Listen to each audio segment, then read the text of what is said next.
What's up, everybody? Welcome to the last Viseland of 2020. What's going on, Mikey? How did you feel about these Christmas Day games? They were terrible, Jason. They Right. were a bunch of bad games, unfortunately. Just the matchups seemed fine, but the games, none of them were close. And as great as it was to have basketball on Christmas Day, it would have been nice to have some of those close Christmas classics, but didn't get any of those. Not to mention the two games tonight that were on TNT, complete blowouts. Like the first game, they did something I don't remember ever having been done on TNT. Is instead of like showing the entire game in its entirety, like through the fourth quarter, around the fourth quarter, they just started going to other games, which was a godsend. Yeah, I But think that's an wow, NBA thing. because I it feel was like never seen such that. an absolute like drubbing by Milwaukee of the Miami Heat and Phoenix drubbing New Orleans. But what were you guys saying? No, I feel like that's an NBA TV thing, like where they hop around to the games. Yeah, you never Yeah, see that. You never see yeah, that. but you don't see that on like I know TNT and NBA TV are connected, but They're connected, yeah, but like usually, like the whole point of like these games is to have just primary focus. I also think it was crazy. I mean, the Clippers, again, a team that we thought was going to be at the top, lost by 50 points. oh man, Which, like, well, as a Clippers organization, I mean, they've had a lot of low points, right? And like the last, like, let's say 30 years of like terrible, and then like the last decade, they've been like a normal NBA team, kind of. And then they shockingly break this new record of losing by 50 points. it was like old school. Like I remember terrible Jay Leno joke, and obviously this is horrible, but it was like the um age difference between Woody Allen and Suki or whatever. Like I remember he used to say that it's like the score in a Clippers game, Yeah, and totally. yeah, It's insane. It's like I don't know what I'm more like. My takeaway is like, am I impressed with Dallas's like offensive output of like 77 points in the first half, or am I just insanely depressed with the Clippers only giving up 77 points and then only getting 27 in the like in I the think it's the latter. I yeah. think it's absolutely the latter. Dallas led or had the NBA like record They had a great in offensive offensive rating, rating last year, and it was their first win. and the Clippers scored 27 points and a half. Like, not to mention giving up 77. It would be one thing if it was like kind of close, but wow, it was just such a drubbing. And yeah, the almost similar thing today.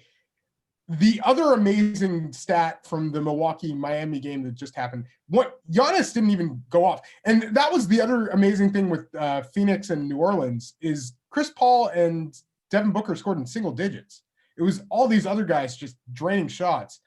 But the amazing thing, I was just talking with a friend of the program and friend of mine, Mitch Libanoff, and Milwaukee went 29 of 51 from three. What? Like that's an insane amount of three-pointers and obviously an insane amount of likely good shots that Miami was giving up. So yeah, it's just something that shouldn't happen. Obviously, Jimmy Butler not playing in the Miami game, Kawhi Leonard not playing in the Dallas game where they got killed. It shouldn't matter that much. Like that's the crazy thing. Like there's still good teams without those players. It shouldn't be that big of a difference. Obviously, both very valuable, but are they 50, 47 point valuable every night? I don't think that normally happens, but yeah, the I guess short off season has triggered a few of these really interesting games so far where some weird things have happened. Like Cleveland starting off a team that everybody thought was going to be at the bottom of the league, and they started off 3-0. They lost their first game today. Toronto's winless right now, and they haven't been 0-3 for a very, very long time. I think in the Hafa Arujo, Sonny Weems sort of era of the Raptors. So it's been it back. Yeah, so like it's been an interesting, super interesting like start to the season of just like teams just figuring it out. Yeah. It's kind of trial by fire, but in other news, I mean, it was in a competitive game. The Blazers did beat the Lakers, so obviously, hopefully that mirrors itself forward to the playoffs. Probably won't because it's the Blazers, but Yeah, nice try there, buddy. It's optimism that I'll always carry on with me. But says the guy with the Lakers jersey in his background with the Blazers jerseys. So yeah, it's for harmony. Either way. sure. Either way. But Either yeah, way. it's been really interesting so far. That Lakers Blazers game was just a really fun game. And yeah, I think as we see, the NBA is a very long season, and we have just taken part of, I guess this is like the first week. It's we're 1 week in as of this recording, December 29th, 2020 is when we're recording this. So yeah, it's been an interesting week, but this week we want to talk about, kind of projecting something a little bit coming up not too far from now. But Mikey, what are we going to be going over today? We're going to be talking about 10 players that we feel have all-star potential or are going to make the all-star team eventually. It was amazing because last year 10 new players did make the NBA all-star team in 2020. I can list all of them. It's Luka Doncic, Devin Booker, Domantas Sabonis, Jason Tatum, Trae Young, Donovan Mitchell, Bam Adebayo, Pascal Siakam, Rudy Gobert, and Brandon Ingram were 10 first-time All-Stars last year, which seems like an incredibly huge amount of new All-Stars. Like, for the most part, I know the kind of precedent is usually that if it's between a player who's going for their first-time All-Star game or a perennial All-Star with similar statistics, you usually give it to the perennial All-Star or the guy who's on the better team. But yeah, it was last year we just saw a number of players who just played well beyond their expectations or finally garnered that first All-Star game. Like Rudy Gobert was a guy who had been up for it numerous times. Devin Booker, a guy like 2 weeks later. If they knew what would happen to him a few weeks later, I think they should have kept him off the team. Yeah, ultimately, but he did. But he did. Like he was playing. But yes, hindsight 2020 there. But yeah, he should have been an All-Star. Totally. I think he's a guy who probably will be again this year. We'll see what happens. But yeah, we just wanted to give 10 guys who we feel have a chance to make the All-Star team, and I wanted to do it in a ranking that just kind of goes over their likelihood of maybe making it this season. I don't think there will be 10 new All-Stars, but I just think these are 10 guys who at least have a chance to make an All-Star game or two in their career. Many of them, I think, will be perennial All-Stars. I certainly hope some of them will.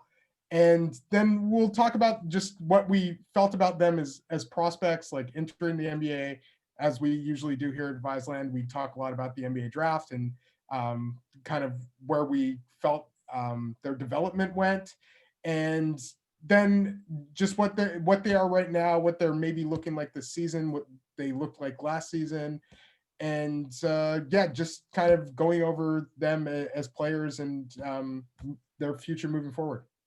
Perfect. Let's start off. Who's at number 10?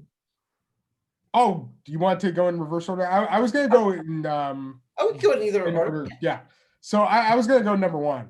And yeah, let's start off at the top. The guy who I feel probably, if he had been healthy last year, who I felt would have been a likely All-Star, is Zion Williamson. And Zion Williamson is the number 1 guy for us here. Obviously, as a prospect, coming out of high school, people weren't.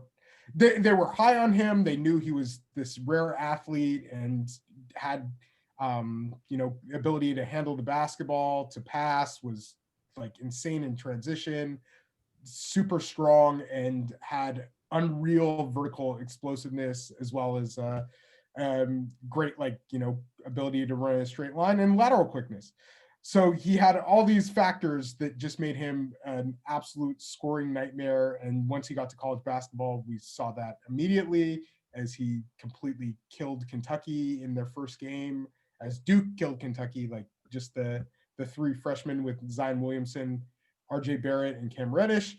And as the season progressed, not only did we see Zion Williamson look like the best player in college basketball, like quite easily, albeit his shoe did explode and he was, missed some time there. But yeah, he was a first-team All-American. He just was absolutely unstoppable around the basket. Plus was averaging 2 steals and 2 blocks per game.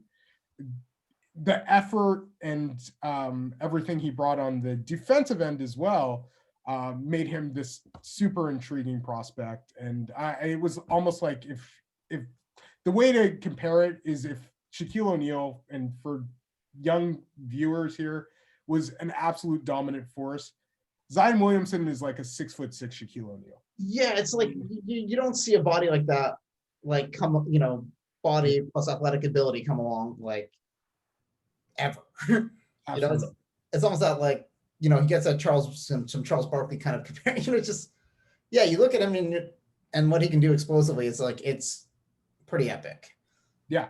And not to mention like his hands and his ability to just score around the basket in so many different ways and get the ball around the paint. Like there are lots of people who can, dunk it and have made their living doing that, like DeAndre Jordan and people like that. But it's about a guy who is able to do it as often as Zion Williamson. Like, the things that make players like LeBron James and Giannis Antetokounmpo special are their ability to just finish at the rim at this incredibly high rate and get tons of shots there. And Zion has been able to do that right away. Of course, missed most of his rookie season. Only ended up playing, I believe, 19 games last year. Yeah. 24? Yeah. Oh, with the bubble. So that also like affected it because obviously if it was a regular season, he would have got 16 more games, so he would have been about half season. But I mean, you look at him a little less. Like this season, he's already jumping off to like 21 points, 11 rebounds. Like that's his future. Is like 20 and 10 is like the minimum threshold of what you're for. And beyond just that, it's also like I have a feeling that he's eventually going to be their main scoring threat there.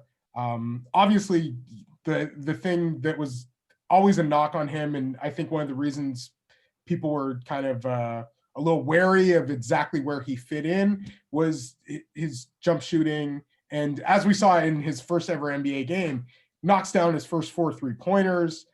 It's not a lost cause. So he still has a chance there, but jump shooting still an issue there.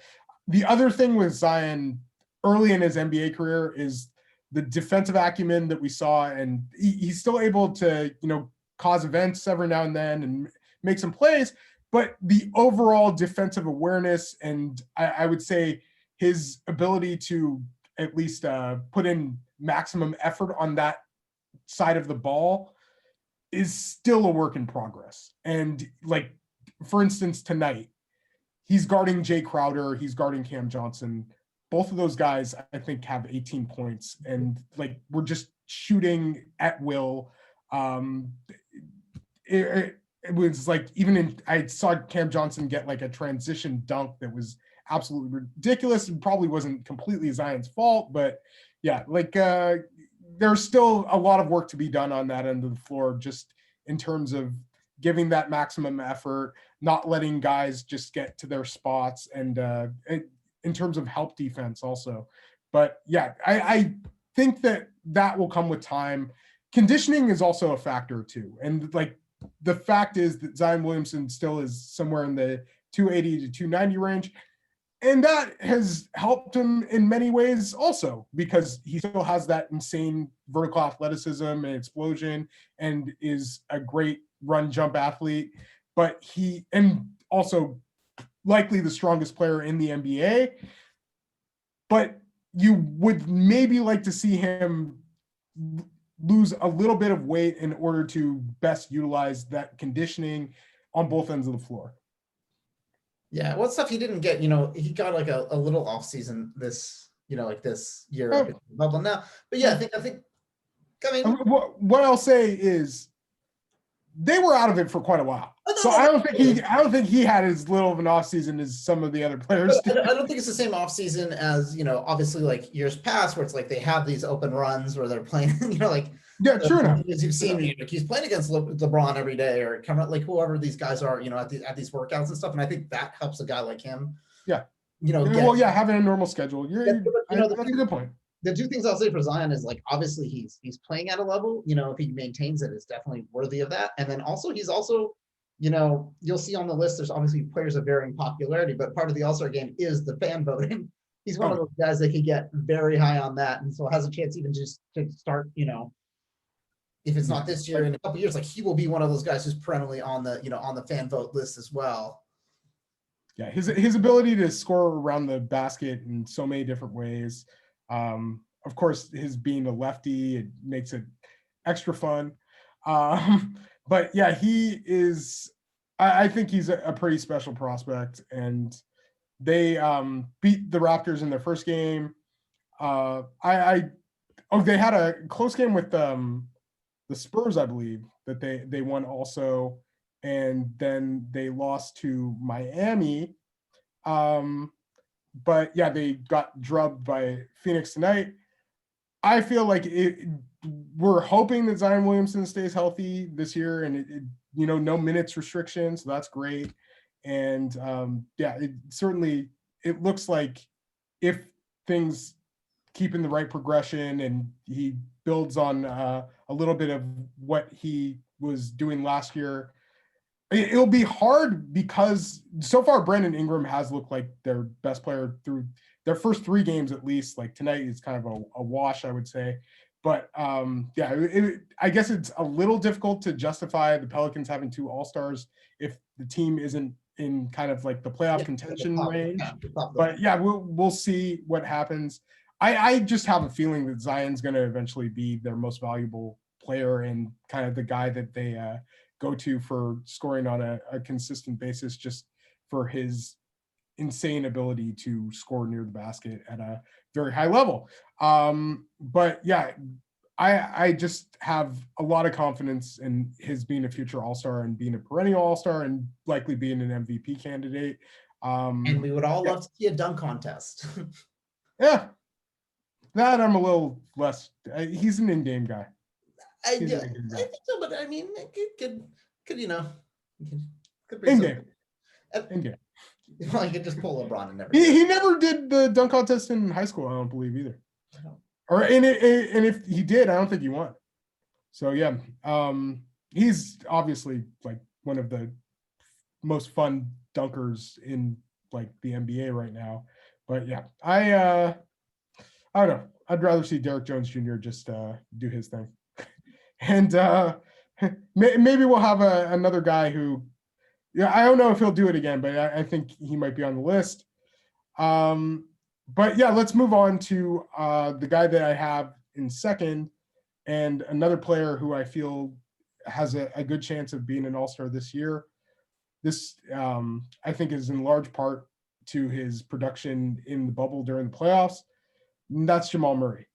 And he has not gotten off to like the best start this year, but he, obviously a long season up until the All-Star break. And he played really, really well during the playoffs, like to the point where I had a friend who pointed this out and saying like he basically like turned into Damian Lillard. Like just his ability to score in so many ways off of the dribble and shoot it at an incredibly high level.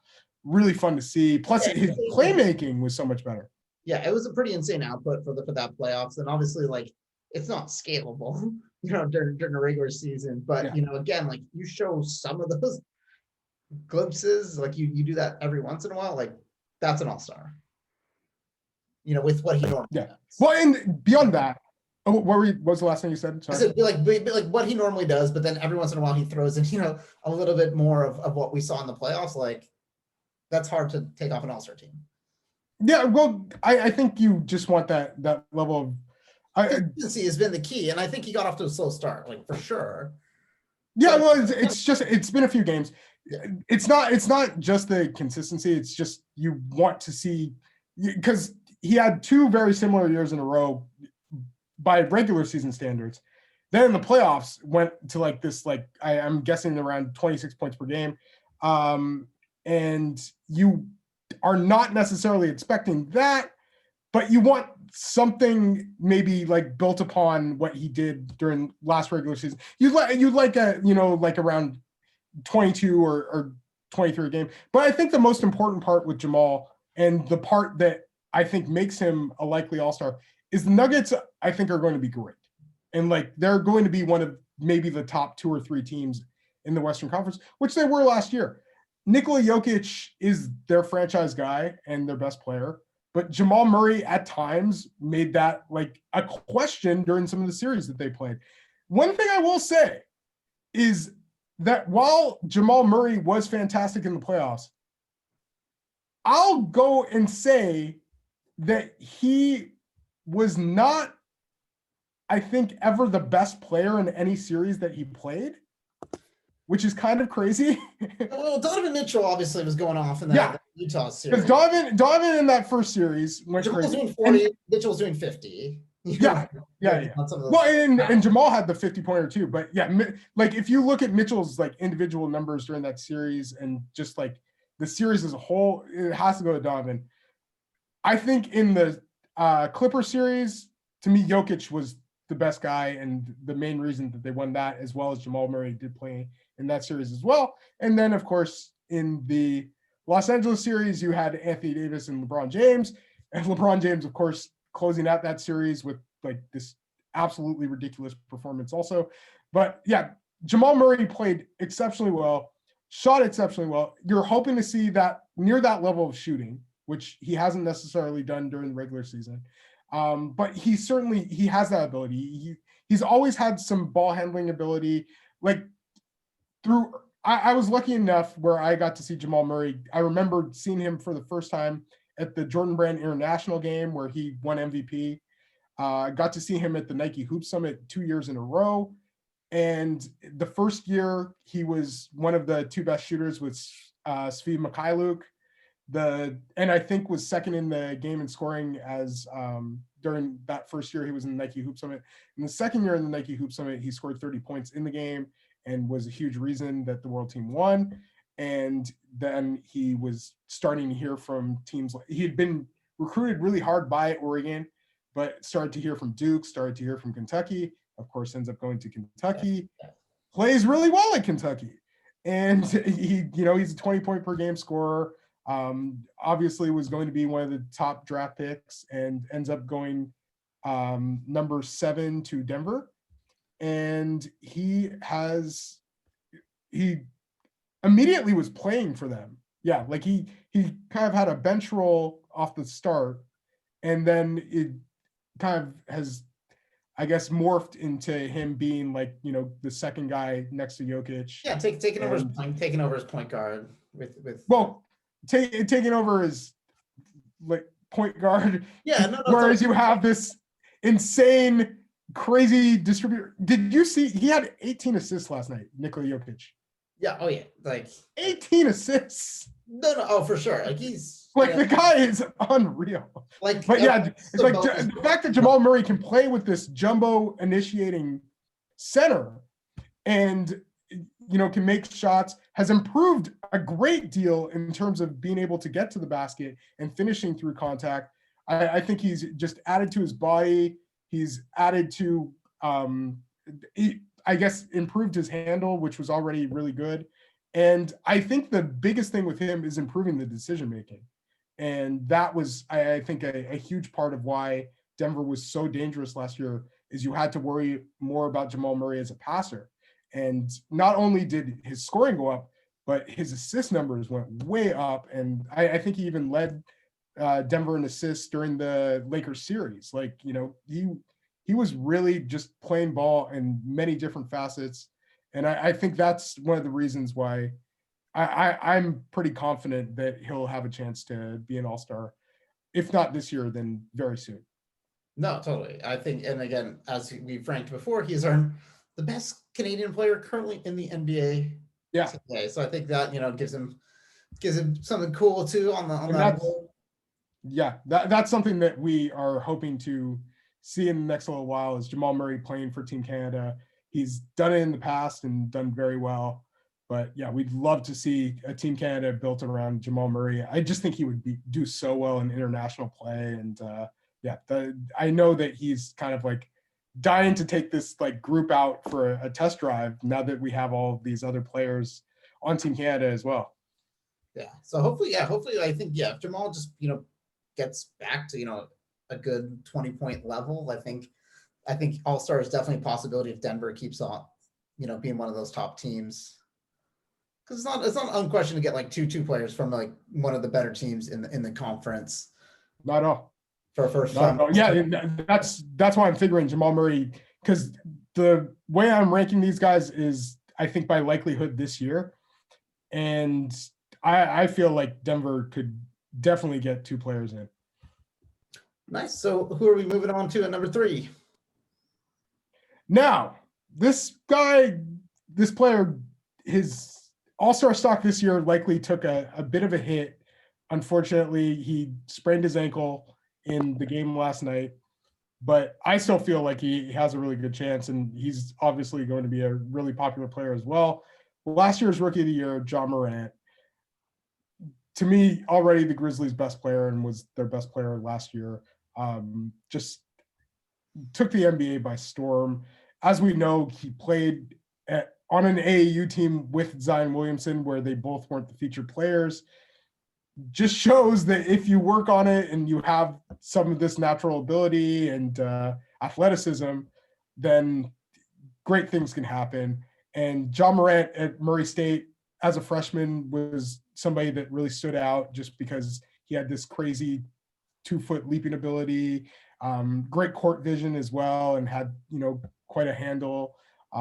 Even had like some decent size for a point guard, albeit not necessarily like the muscle tone, but as a sophomore was one of the best players in college basketball and just went skyrocketing up draft boards to the point where he looked like he was the best player outside of Zion Williamson. And then as a rookie, I think he even surpassed expectations.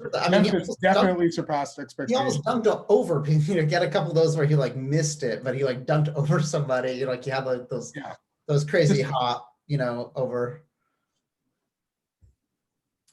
I think, athletically, I think Ja is going to be a definitely, going to stay a fan favorite. Like, I think that is what's also going to help him as well. Because I think he's a guy in, 3 or 4 years, we also see, towards the top of voting for a lot of fans as well.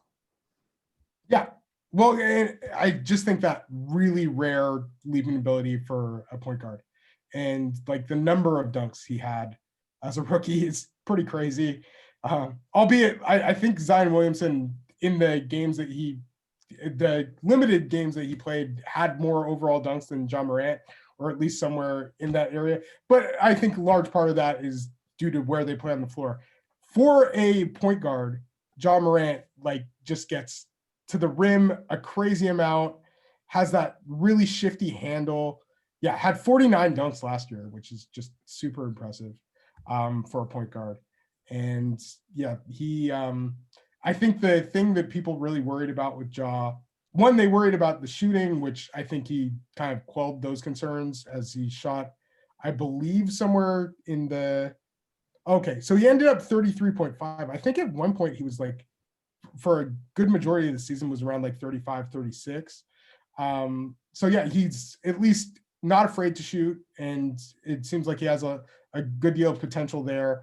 In the first game this season, he had 44 freaking points. No, he's gonna have some good scoring game. Like I think Memphis is definitely, a team that's, got some good, nice little pieces to go with him as well. And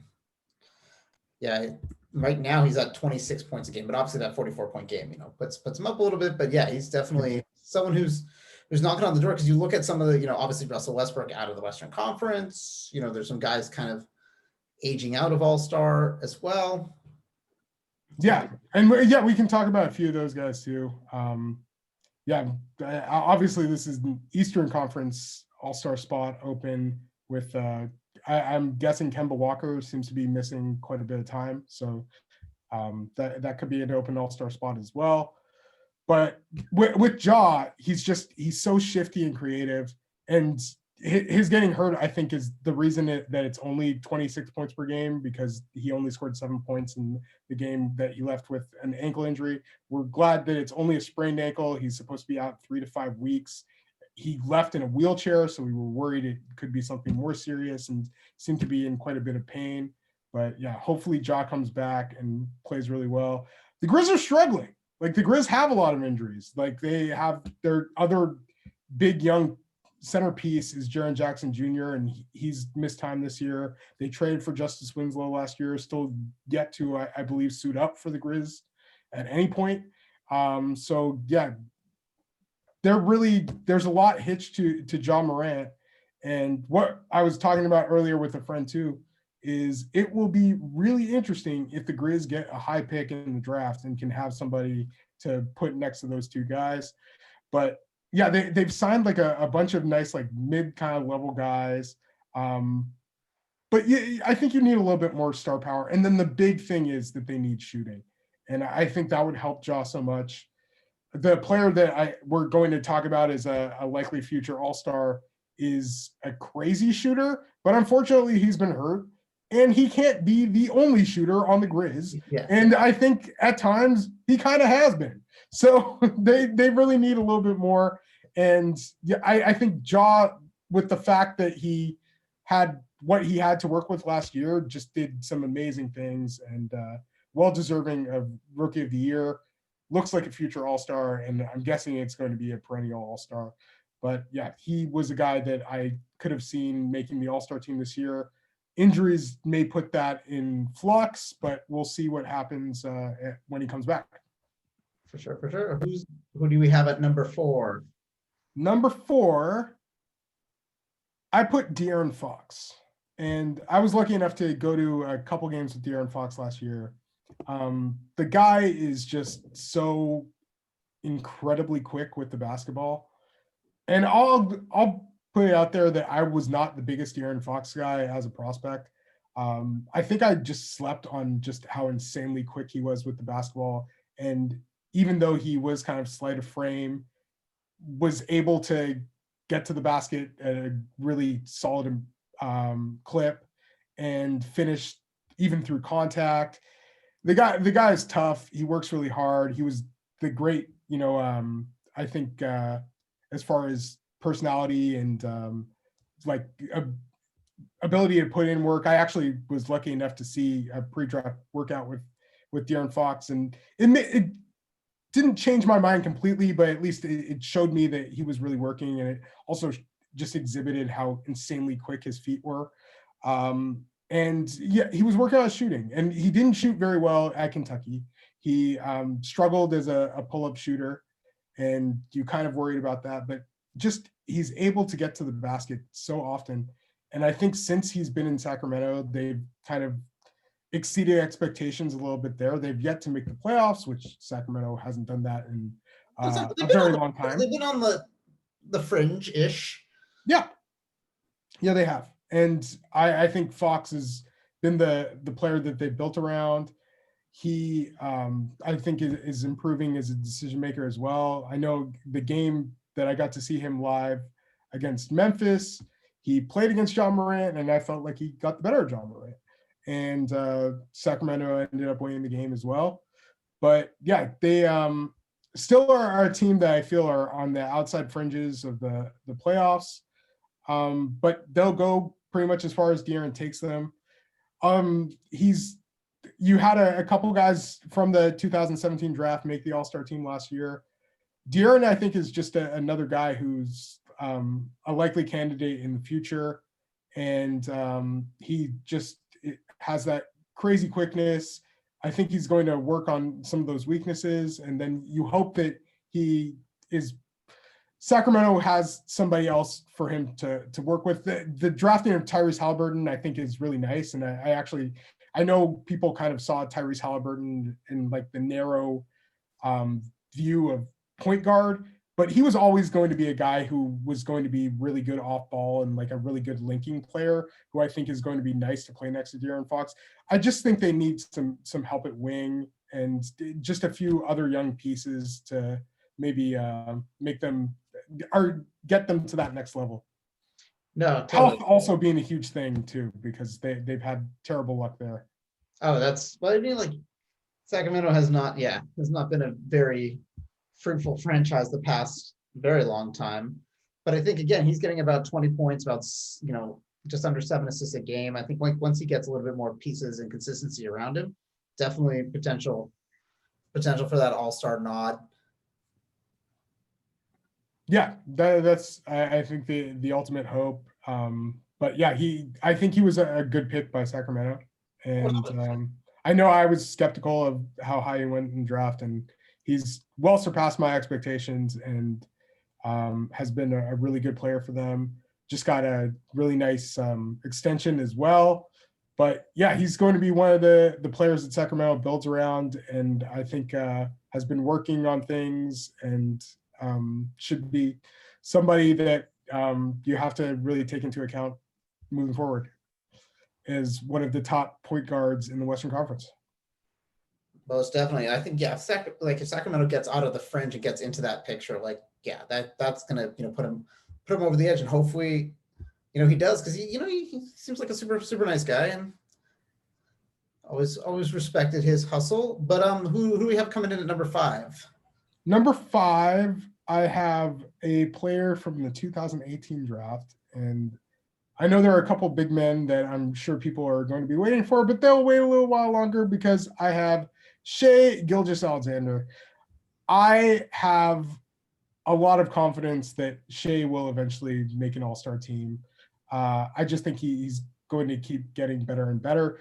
I think this year is going to be really tough for him because Oklahoma City is going to struggle, and they're definitely in rebuild mode. They've been competitive, but it just seems like they've had trouble winning games so far. But yeah, Shai, just as a prospect, was somebody who was very intriguing. He, in the Hoop Summit, was measured at 6'6" with, I believe, a 7-foot wingspan. So always had this crazy size, plus had skills to play the lead guard and could make good decisions, but has the wing size, so you can play him in what would be called like a 3-point guard lineup. But Shai is basically a guy that you can play at the wing, you can play at point guard. He's a combo guard. Yeah, at 6'6", he's got that either way. And that's why this year's going to be tough for him, because I think he was playing great as that third guy of the three, like with Schroeder, Paul, him like kind of getting out and running. I think that was good for him. But I think this year he's going to get a lot more opportunity at just pure point guard, lead guard. Yeah. And that could help. That could help. They do have George Hill. So yeah, like they still do have another kind of veteran point guard. But yeah, Shai, I think, is going to be asked to do a lot. He just has this crazy ability to finish around the basket and, make these really tough shots, has these great strides, and has really improved as a shooter too. Like that, I think that was a big concern, was his pull-up game and his ability to create off of the bounce in terms of shooting and his shooting versatility. And I think that was something that he really had worked on and became not, I wouldn't say like a huge strength, but at least a factor that, made him really as good as he has been so far. And yeah, I just think he's going to have huge numbers this year. I think ultimately he's like a really good kind of like secondary guy next to somebody else, but I think he can be really, really good in that role. And I think this year, being the primary player on Oklahoma City, maybe in what will be a likely losing effort, but they're likely to get a really nice pick in the NBA draft, and hopefully somebody that can play next to Shai and kind of turn that franchise around. But I think in both of his first 2 years, the team that he was playing for, which he was a large part of, exceeded expectations. Yeah, and I think he's a close to triple-double threat a lot of games as well. I think, in the game he just played tonight, he had like 20-something, 7 rebounds, 7 assists. So just, depends where they play him. And I think Oklahoma City is at this point, they probably, this year is definitely not the year, because obviously that's not what they're planning for, because they've stockpiled all those assets. So hopefully, like, I think in a few years, hopefully he gets, that other guy, that other piece right now, because I think, they just totally blew up everything they had going on last year to kind of start from the beginning with just really Shai kind of being that only real piece to kind of like, I think at least like build with. Yeah. One thing I do think is for sure is that Shai, I believe, when all is said and done, went much too low in the 2018 NBA draft. I maybe not much. He was the 11th pick, but yeah, I was definitely like at least I think I had him in the 8 or 9 range, which obviously isn't a huge difference, but yeah, he might be in the top 5 players from that draft. And also he's a draft day trade, and he was also, part of another like trade as well. So it's always that interesting like look back of like, what would it be like if the teams, had hung on to him? I think I think the Clippers are doing okay with what they've acquired, but I think, definitely Charlotte would have been very happy with a player like Shai Gilgeous-Alexander. Absolutely. Yeah. That, he versus Miles Bridges, I think you know which way that you're leaning right now. Obviously they still have quite a bit of career to go, but yeah, Shai has definitely been the better NBA player between those two with the early returns, and looks to be that way, as I will not have Miles Bridges on this list. But yeah, let's move on to a player who maybe should be a little bit higher, because I think there's a chance that they make the All-Star team this year. I think there was even a chance that they could have made it last year, or they were at least in that general conscious. And I have Jaylen Brown.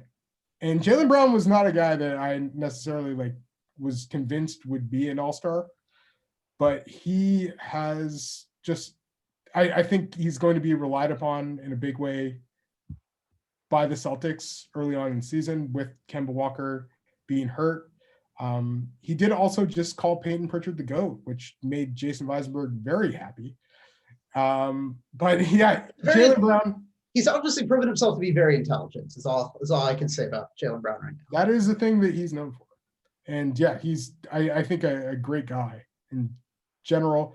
He made some really big strides last year, just like in being that third scorer for Boston. And so far, early returns really good. And the big thing with him is, yeah, he's not shooting particularly great this year, but I think he's just improved huge amounts as a shooter. And that was, I think, one of the big concerns with him. He did not have a great freshman season at Cal, and he was considered one of the best players coming into college, and was always seen as one of the top players in that NBA draft cycle of 2016. Some people even, I remember the Draft Express guys had him number 1. I think even Draft.net might have had him number 1 for a while. He was just, he had done really well when they had like the kind of high school all-star circuits. And I know at Adidas Nations in 2014, he was great there. And it was right after the 2014 draft where Andrew Wiggins and Jabari Parker had just gone 1 and 2, and NBA scouts were saying that they felt like Jaylen Brown might be an even better prospect than those guys. Little did we know they'd be right. Yeah. I don't think they were expecting those guys to be what they ended up being, but yeah. It's funny because his recruit rank and his draft pick were both 3. So, yeah. He was definitely, very, and again, in the Pac-12, it is that kind of conference where I would have the expectation that he would super tear it up, but no, it was a weird situation. I think with Cal, that he was playing with Ivan Rabb, who was another 5-star recruit, and yeah, just didn't really do as well there as you would have thought. And Cal, I think after that has just kind of struggled as a program. But yeah, Jaylen immediately comes into the NBA and is at least a playable rotation guy for Boston as a rookie, gets a little better that next year. And yeah, they are a game away from the NBA finals in his second season. He and Terry Rozier, if I do recall, play incredibly crappy basketball in Game 7 of that series. But they were, I think, the reason that they were in the series to begin with. Obviously, Jason Tatum being. I think he's a very high motor player, and that's what you love. He is, yeah. He's high motor. He's incredibly strong. He has great athleticism, can finish in transition. but I think his improved shooting has been the real kind of factor that kind of at least has him potentially becoming an all-star. And yeah, it's like and not only that, I think the separation between, because Andrew Wiggins, as we see every now and then, will have a good game like he did tonight, when the Warriors won their game tonight. But yeah, you'll see Andrew Wiggins have these kind of, I'd say, like similar scoring outputs, albeit he's yet to be on a team that is close to as good as the Celtics have been the last few years. But the big difference, I think, is also the defensive end, where Jaylen Brown at least has been a lot more consistent there, and gives a whole different look and a little bit more versatility. The added strength, which I know Andrew Wiggins has worked on this year, but yeah, Jaylen Brown, I think, had that right away. And yeah, it seems like he's just gotten a little bit better every year. And after scoring 20 per game last year, if he's kind of the second guy to Jason Tatum, and the Celtics continue to be in like that top 4 to 5 range in the Eastern Conference, they could get 2 All-Stars. And I think Jaylen Brown was in the conversation last year. And I know some people even felt he maybe should have had it over Jason Tatum as the All-Star the Celtics sent besides Kemba Walker. Those people were wrong, but like he was at least in the conscious, he was in the conversation, and I think he'll at least be in the conversation this year. I would be surprised if he didn't make like one All-Star game during his career. But I think like maybe even be like a couple-time All-Star. Yeah, he and Tatum are a lot. They're signed through 23, 24, so they have they have a few more years to really do that. Be those two guys that really are making all-star teams like Tatum, I think, is at that level, but hopefully Brown can get a couple all-star appearances, out of that span at least. Yeah, as long as the Celtics stay competitive and he's a part of their winning formula, I think he should be in the thick of things. It's pretty 2016, like it was kind of seen as Ben Simmons, Brandon Ingram, and kind of everybody else. And I think some people were really surprised to see Jaylen Brown go as high as he went at number 3. But the fact that he's kind of lived up to that billing, and you can obviously like look at a guy like Jamal Murray or Pascal Siakam and kind of debate that. But the fact that you at least got somebody at number 3 who has been a part of winning teams and playing a really solid role for the Celtics over these few years, have to be happy with that. The contract, it was obviously a big endeavor, and people kind of felt like, is Jaylen Brown necessarily the guy you want to be paying this money to? But so far, it looks like he's at least putting in the work, and it seems like he's striving for that improvement. His decision making has always left something to be desired, and he is streaky, but yeah, there are a lot of good things that come from Jaylen Brown, and I think he'll likely be in the All-Star discussion again this year, and could be for the next few years moving forward as well. Hope to see it, because again, like off the court, he's a great dude. So the kind of guy you definitely do want to root for. Mm-hmm. Who do we have coming in number 7? Number 7, I'm gonna go with DeAndre Ayton. And DeAndre Ayton is, I just think, a guy who is there's always going to be talk with him as far as the fact that he was the number 1 pick in the draft that had a player like Luka Doncic. You have Trae Young, who's looked great. The draft Twitter people in the 2018 draft were Luka Doncic at 1 and Jaren Jackson Jr. at 2. I still think there's some debate maybe between Ayton and Jaren Jackson Jr. At least there has been so far. The big thing with Ayton, obviously missing time last year due to apparent performance enhancing drugs. Yeah, no one knows what happened there. It sucked. But he did come back and was part of the Suns winning those 8 games in the bubble.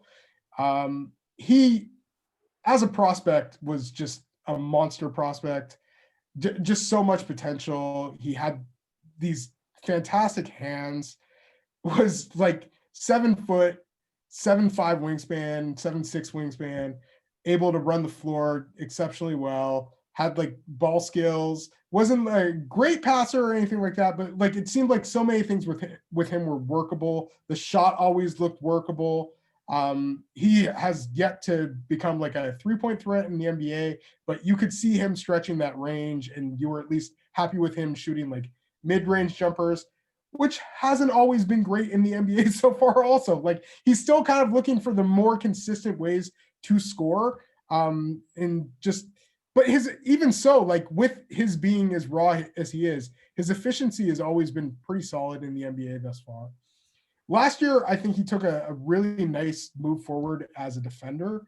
And as a rookie, and even at Arizona, there were lots of questions about his ability to protect the basket and his defensive awareness and his kind of at times apathy towards people in the paint and not even going and challenging a shot. Opposite of what you want from a guy with a 7'5" wingspan. Exactly. But I think he's gotten a lot better there.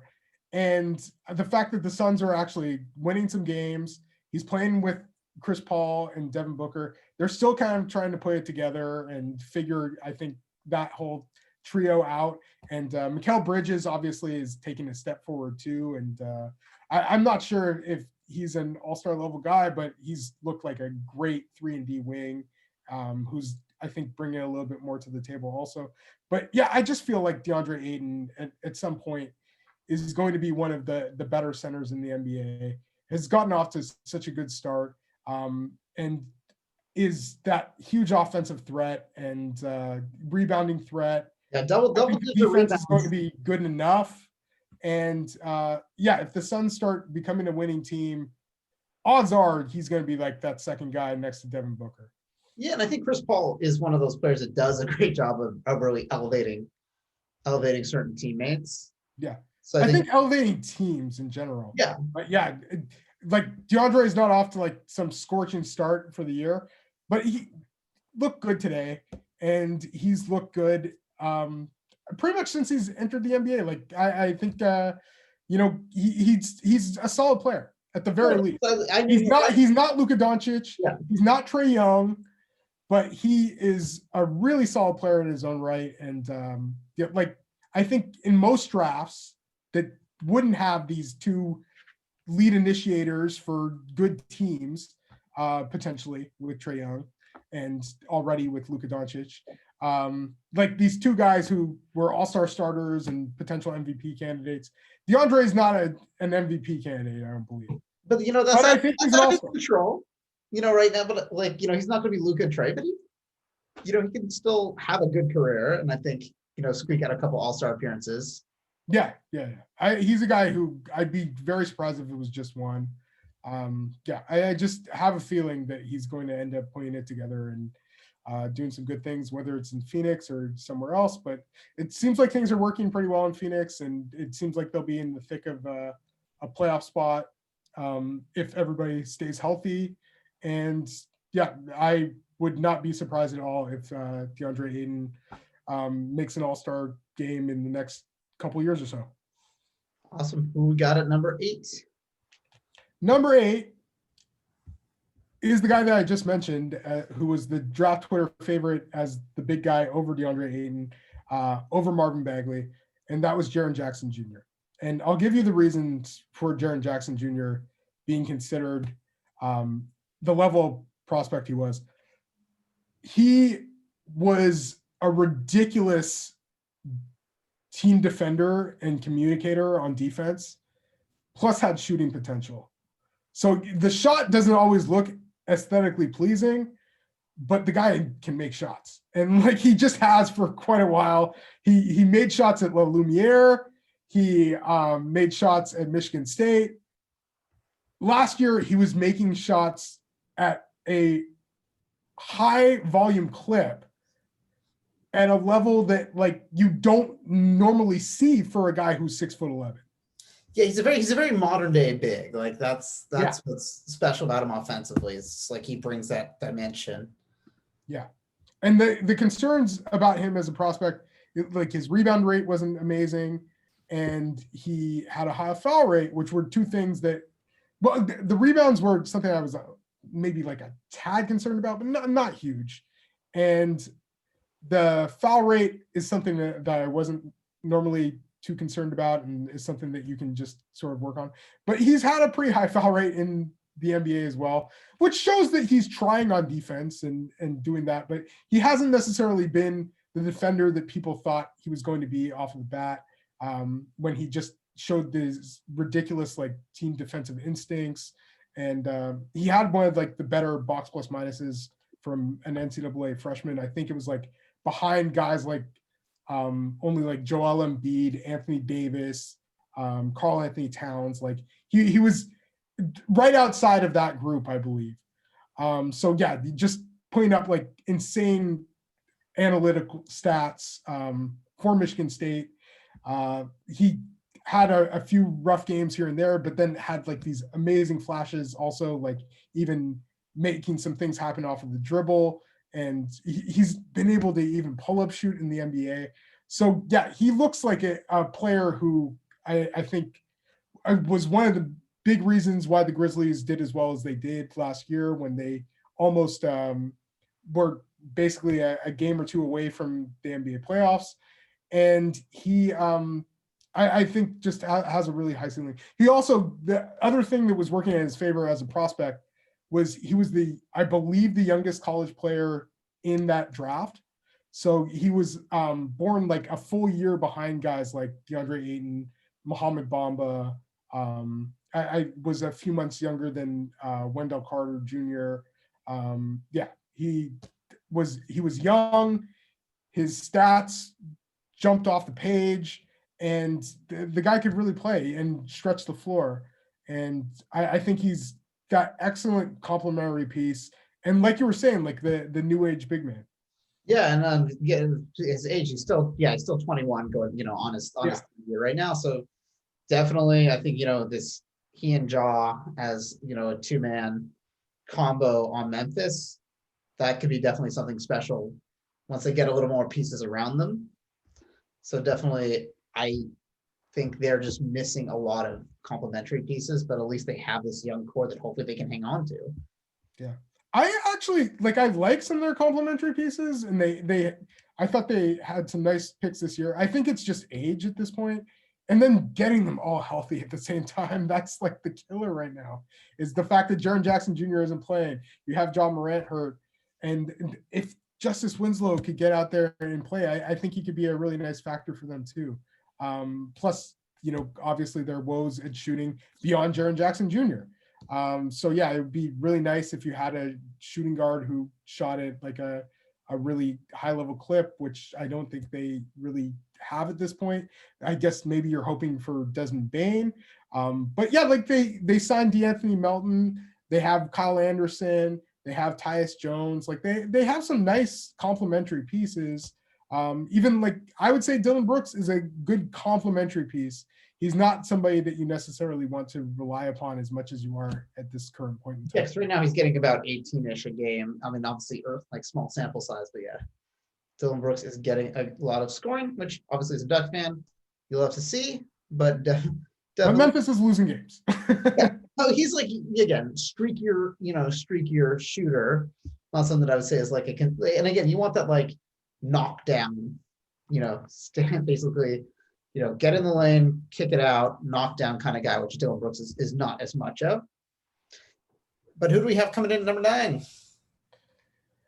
At number 9, I have Zach LaVine. And Zach LaVine is obviously a very polarizing all-star potential kind of guy. I thought had his best year last year, which is a very good sign. It seems like every year he's gotten like a little bit better. And yeah, last year he was finally he was at 38% from 3. He was making 3 3-pointers per game.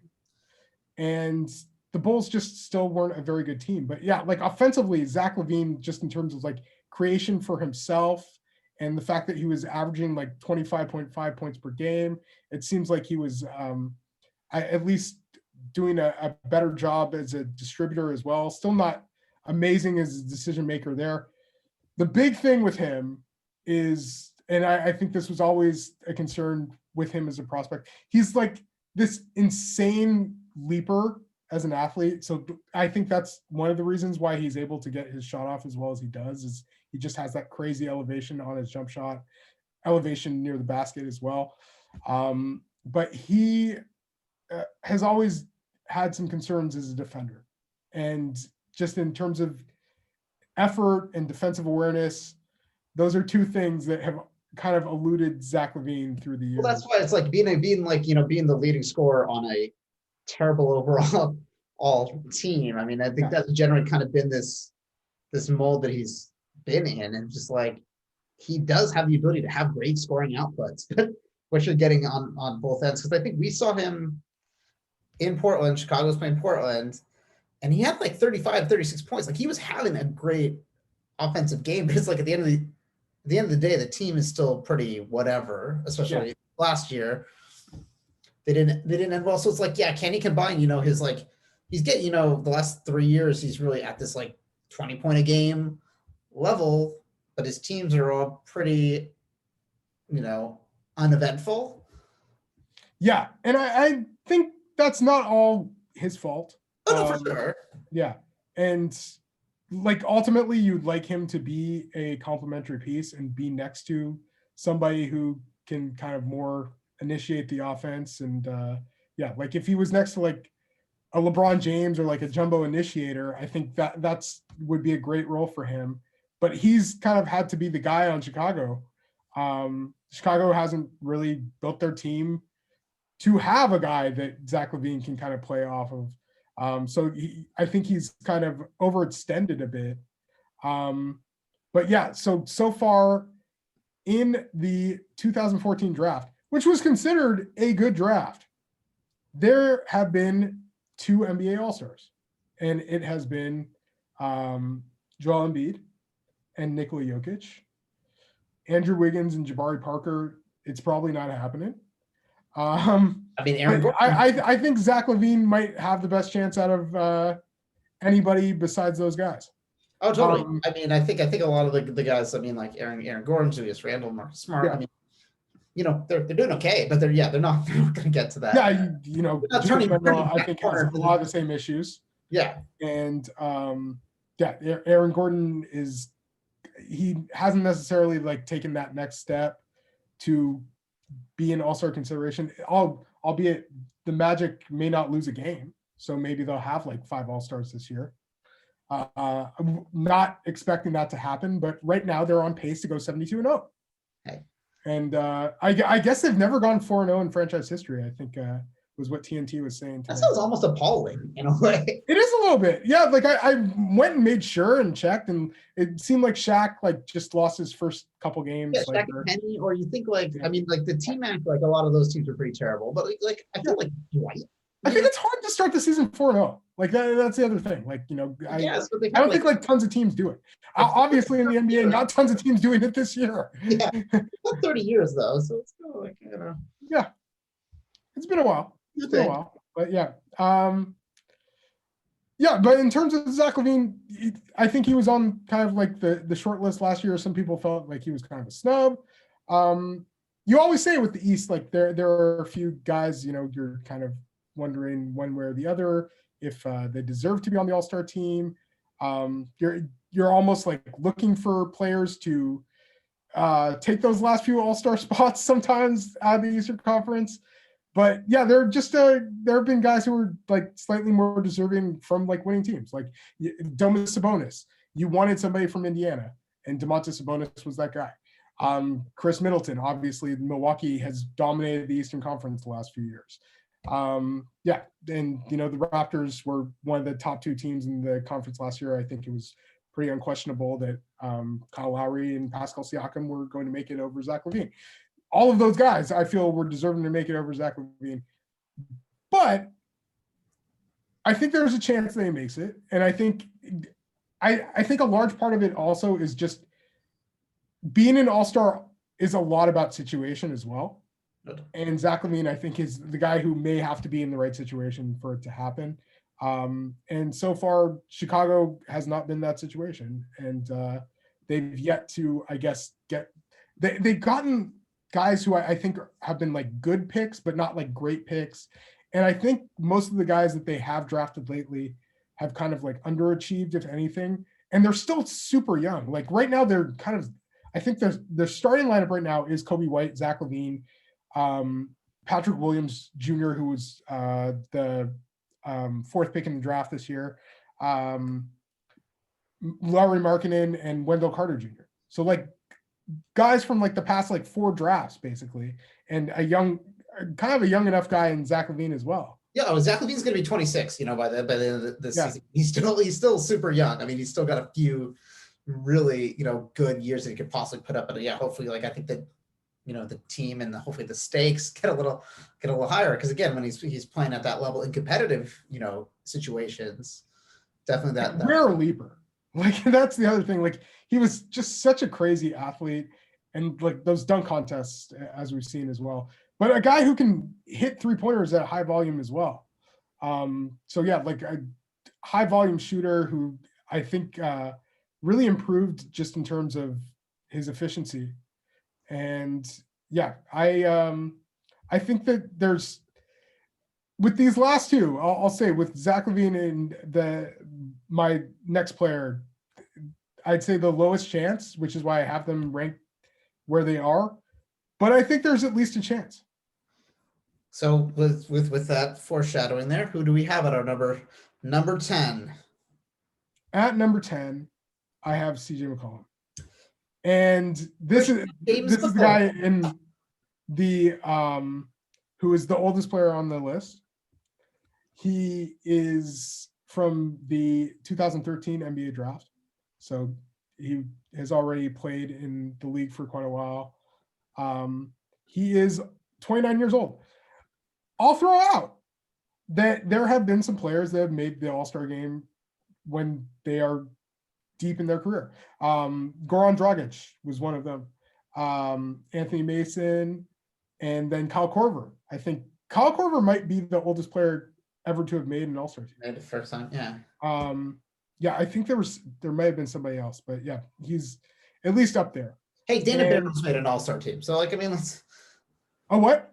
Dana Barros made an All-Star team, as we've talked about in previous episodes. Yeah, strange possible in the right strange times. Yeah, as we talked about in our first ever episode, which I think you should check out. It was a really fun one. But yeah, there have been some very strange NBA All-Stars, one-time All-Stars. And I think CJ McCollum is certainly better than a lot of those players. And that's the thing, like there have been some players who have never made the All-Star team who I think are better than some players who have made the All-Star team. Mike Conley Jr. obviously being one of those players. But yeah, it just seems like it's crazy. It's a little crazy that CJ McCollum hasn't made it. There were years where Damian Lillard didn't make the All-Star team, which you brought up a little while ago. Victims of some circumstance of like heavy backcourt. Victims of conference. I'd say victims of conference. And yeah, like the Western Conference is stacked at guard. And it has been for a very long time. I don't think the Eastern Conference has that same depth. I think they're trying to get better and, maybe they're adding something. But yeah, the Western Conference is stacked at guard.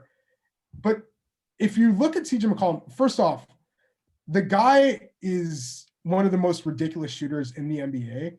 And the fact that Portland has that duo of two guys that can create their own shot and have the insane pull-up ability of a Damian Lillard and CJ McCollum, like it's crazy. And that's why they've been such a fun duo.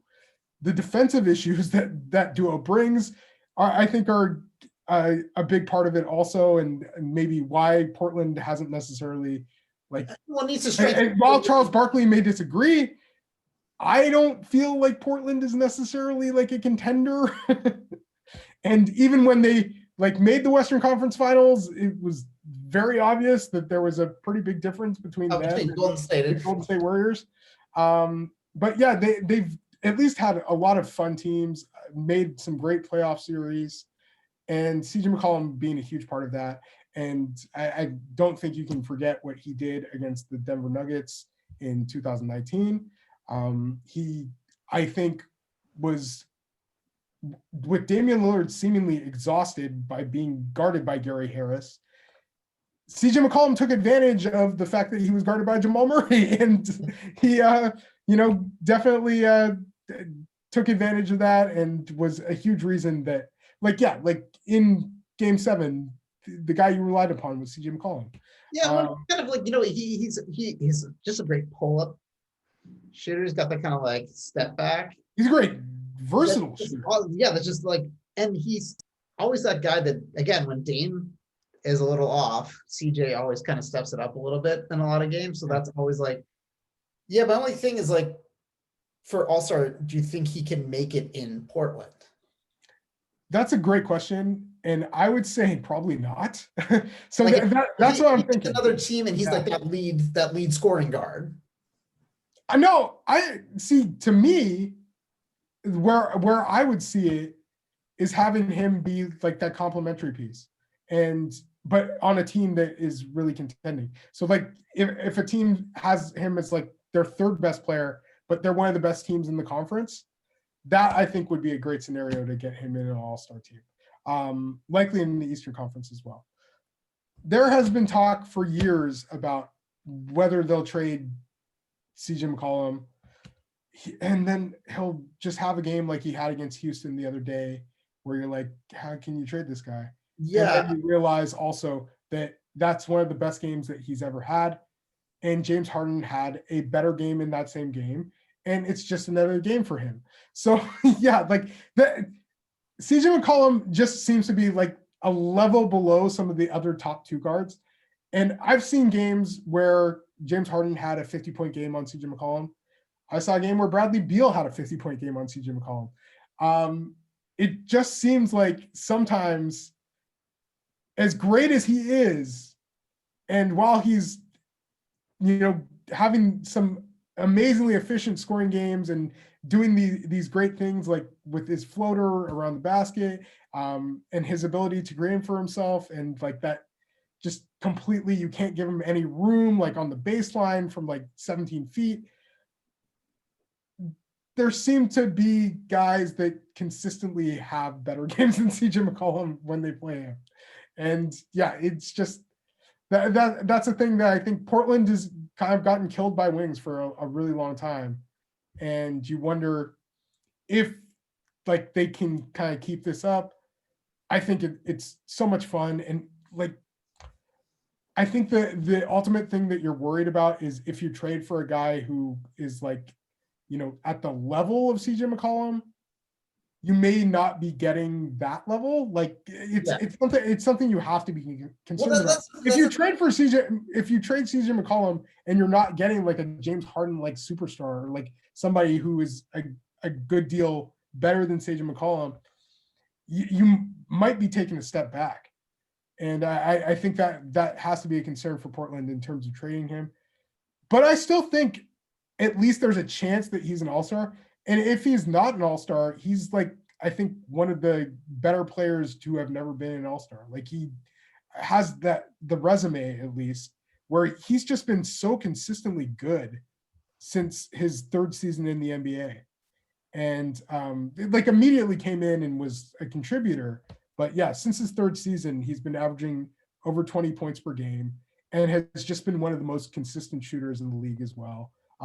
With his versatility, like to do it off of the catch, to create his own shot, have the crazy pull-up threat, and make plays also. Like, he is a lot of the time, he's mainly like Portland's second point guard. Yeah. So yeah, I think they were always hoping to have like a better secondary playmaker next to him, which was one of the reasons they had gotten Evan Turner. That never really worked out, but he's been consistently awesome. And Portland has always been a kind of like in the the playoff threat, at least with CJ McCollum, have had some great playoff moments with CJ McCollum.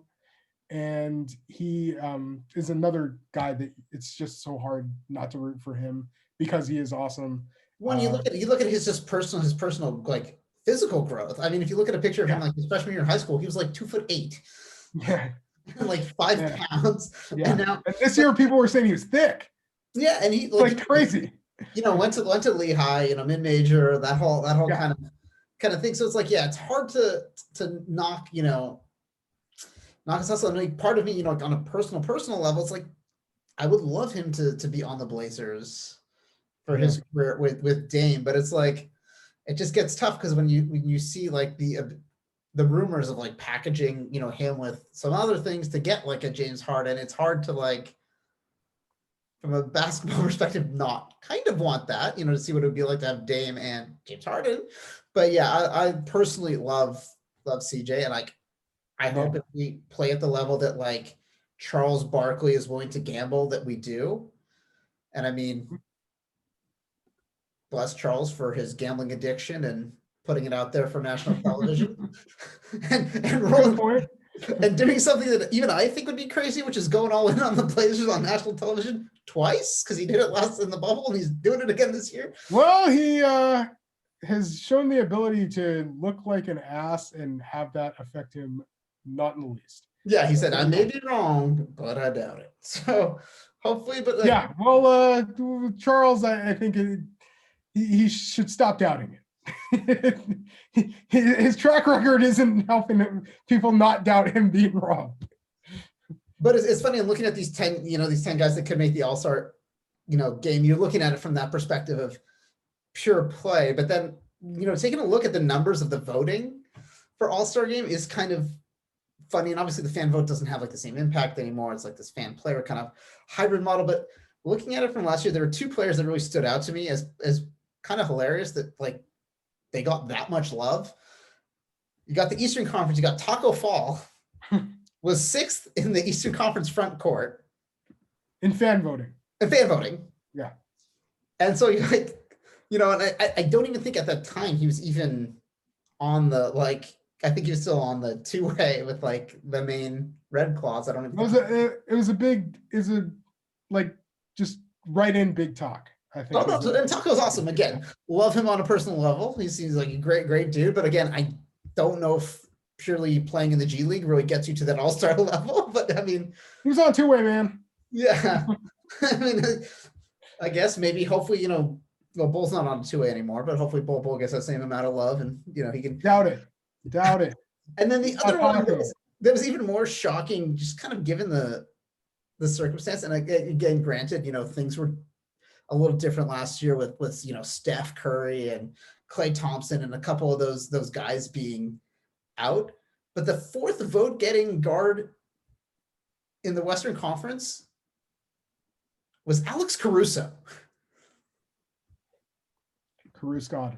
Yeah, so like respect to the Caruso God, because Taco and Caruso God's brand last year were incredibly strong. And yeah, I have to wonder if the same thing will happen again. But it's just like those lovable kind of, Taco obviously brings the fact that he is the tallest player in the NBA and seems very lovable. And he just, the whole like Taco Tuesday and like the whole media kind of, I guess, thing behind Taco. And then Caruso, just has this like cult following of his hustle play and maybe like elevating him to past the Matthew Dellavedova of hustling as one of, a guy on a LeBron team.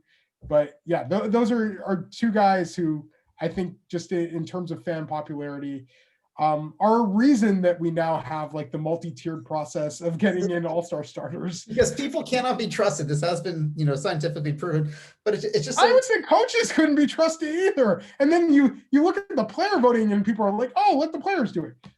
They don't always make the best choices either. Looking at the player voting numbers are pretty not great as well. Yeah. But it is funny. Like, it's good there's a multi-tier approach. Oh, totally. But those are like, we're the only 2 really like what I'd call like aberrations in the system. Like everyone else kind of made sense, based on either play or just the fact. Remember Zaza? Like Georgia was kind of trying to write in Zaza as an all-star one of these years. When he was on, what team was it? When he was on Golden State. Oh, he was on Golden State, yeah. Yeah. It was crazy, man. Like Zaza like was close. Yeah, like it's like everyone else kind of makes sense. You're like, like Carmelo's ranked really high, but it's like, okay, maybe he wasn't playing at the level, but again, he's a guy that's been an all-star his entire career, one of the most, Yeah, it always was a popularity contest. No, no. They're not going into like, the nuances of everything. So yeah, it's a popularity contest. It's the guy who you see their game on TV. It's the guy whose commercials you see. It's the guy selling shoes. Yeah. Yeah. So and we know Caruso, and we know Caruso God is going to be, he's one of those dudes. See him on TV. That's for sure. If he's playing with LeBron, you're seeing him on TV. If you're playing for the Celtics, you're probably on TV too. So and then really quick, like, are there any other guys that just, you don't have to go into a breakdown, but that you think are kind of on that fringe? Obviously, probably not this year, but, in maybe the next 3 to 4 years? No, I don't think any players beyond these 10 are ever going to make the All-Star team. I'm kidding. There are a few players. First off, I will say from the 2020 draft, the top 3 picks have looked pretty good so far. I would even open that up to saying Patrick Williams, one of the players who is starting for a team as a rookie. So far, I think it's James Wiseman, Patrick Williams, forget who else, but yeah, like hasn't been many so far. You have Anthony Edwards coming off the bench, but putting up some numbers. You had LaMelo Ball putting up some numbers there as well. So yeah, I'm sure there are going to be some players from the 2019 draft that end up making the All-Star team. I left it out because to me, like that draft is still so ambiguous. And no, it's very, very small sample size, but yeah, just like throwing out a couple names. Like, is there anybody that you think to keep an eye on? Why don't you tell me that, Jason? I mean, I would say, speaking of, going back to Denver, Michael Porter Jr. definitely probably comes to mind as somebody that, can. To me, it's about the health with him. Like if he's healthy, then I think that he could rise to that level. Last year, obviously put up like insane stats as a rookie, showed that tremendous shooting ability for a player that's 6'10", or for any player. But yeah, being 6'10", being able to score around the basket also at a really high clip. He's a guy that can score from all 3 levels, can create shots for himself off of the bounce. Rare offensive talent. Got a little lost on the defensive end at times, but I think has some potential there also. Just crazy explosive ability as well, good rebounder. He's a guy that I think could immediately be the 3rd best player on Denver, and I think does have a chance to be an all-star if his health permits. Yeah, other than that, it's tough. I think we named, 10 really good players, and obviously I know the player you had mentioned was Jonathan Isaac as well. And that's something like when you look at this topic like online and you look at a lot of different places, they are I think John Collins, Jonathan Isaac, like those names do come up. Yeah, I would say Isaac is maybe more likely just because when Jonathan Isaac is healthy, he is an absolutely absurd defender. And last year, like, was playing at almost like a defensive player of the year level. So yeah, like Stock's monster, and then looked tremendously improved as an offensive player before rupturing his Achilles. And that was just such a bummer because, obviously a very good, young, talented player. You wanted to see a little bit more offensive acumen or like offensive consistency from Jonathan, at least like in terms of, I guess, shooting at a more like a less streaky clip. And it seemed like he was getting there. And then unfortunate injury. So yeah, missing this entire season. Just signed a 4-year, I think $80 million extension with Orlando. And you assume when he comes back, he's still going to be a really good player. So yeah, he's somebody that I honestly did think about putting on the list. I'm still, you're not really sure. This year he's not playing. So, like that's. Well, and coming back from that injury as well, and also the circumstances with Orlando, I think ultimately you'd love to see him be like the 4 for Orlando. And I don't know if he and Aaron Gordon necessarily are like working too well together. So yeah, I think it's just about team construction there. And and then hopefully also with him, it's just if health permits. And then the best part about, also, some All-Star games, there's always some people that make it to these teams that is definitely can be a surprise. So always. Yeah. I mean, who was a huge surprise? No, but like, on a yearly basis, sometimes there's guys that just kind of make it. Yeah. I don't know. I you know what? No. Throughout their career, but no, I think throughout your careers, I think there's. I think there have been some surprising All-Stars, but no, like usually if you're an All-Star, you're pretty damn good, and especially now. But they're like, there's people that have better career, end up having a better career than what we initially project. For sure. So what does that have to do with it being a surprise that they're an All-Star? Well, because we don't project them to be an All-Star, and then they're there, and so that's why. Sure. No, well, I just want to say, to the people listening, like, is there anybody that you think, that we did not list that, has that potential that you believe in or think, can do it given a circumstance or anything like that? Definitely drop us a comment. You can also send us an email, viselandpod@gmail.com. Follow us on Twitter, the two of us at Viseland. You can follow me on Twitter at Visenberg. You can follow him on Twitter at NBA Draft Mikey V. And we just want to thank you guys because this is our last episode of the 2020 year. So definitely good riddance to 2020. But it's been a great year because we started the podcast. We've been doing it, and we appreciate everyone taking the time to listen, to watch, to like us, subscribe, share. Thank you guys so much. Yeah, really appreciate it. Thank you so much for following us through Viseland through 2020. We are hoping for big things in 2021 for everybody out there. And we are very excited to bring you some more basketball content and just Viseland content moving forward. Just in terms of going back to the All-Star discussion, yes, definitely there are some players that